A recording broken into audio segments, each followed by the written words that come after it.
আপনার এখানে সাক্ষী লেখা রয়েছে ঈশ্বরের দাস মাথায় হাত রেখে ভবিষ্যৎবাণী করেছিল, ভবিষ্যৎবাণী করা হয়েছিল মাথায় হাত রেখে যে পুত্র হোক বলে, তাই তো?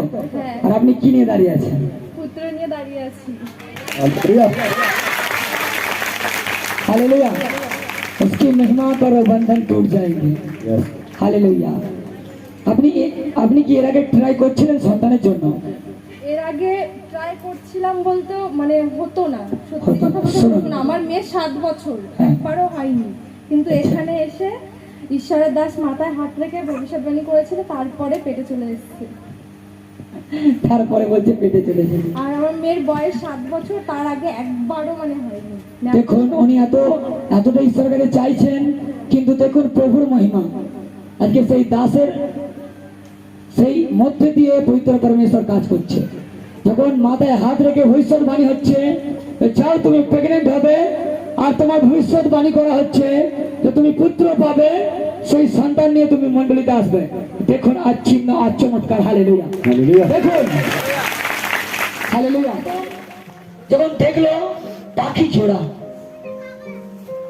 বাঘ ঝোড়া, হাতি ঝোড়া, সব ঝোড়া, তো ওদের মতো দেখতে সবাই, তা আমার মতো দেখতে একজনও কেউ নেই। তো আমার সঙ্গী কে? আমার কে বন্ধু? সে মনে মনে জাস্ট ভাবছে আর দেখছে, কিছুক্ষণের মধ্যে ঈশ্বর উপর থেকে নেমে আসছে। বাইবেল বলছে বাক্য শুনবেন বুঝতে পারবেন, বাক্য পড়বেন বুঝতে পারবেন। নেমে এসে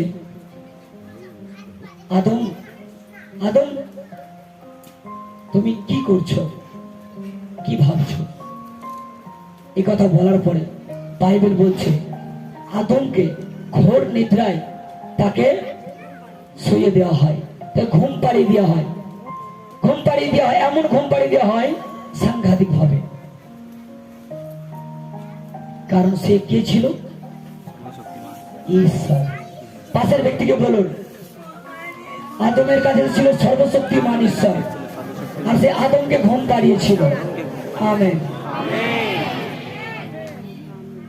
ঘুম পাড়িয়ে দেওয়ার পরে বলছে বাঁ দিকের পাঁজর একটিকে খুলে মাংসেতে সেই জায়গাটাকে পূর্ণ করে আবার আবার কি করেছে? সেই নারীকে সৃষ্টি করল, পুরুষের নারী, বন্ধুর বান্ধবীকে রেডি করে তাকে বানিয়ে দিয়ে তার পাশে রেখে ঘুম থেকে তুলে বলছে, আদম ওঠ, অদা তোর মতো দেখতে আরেকটি।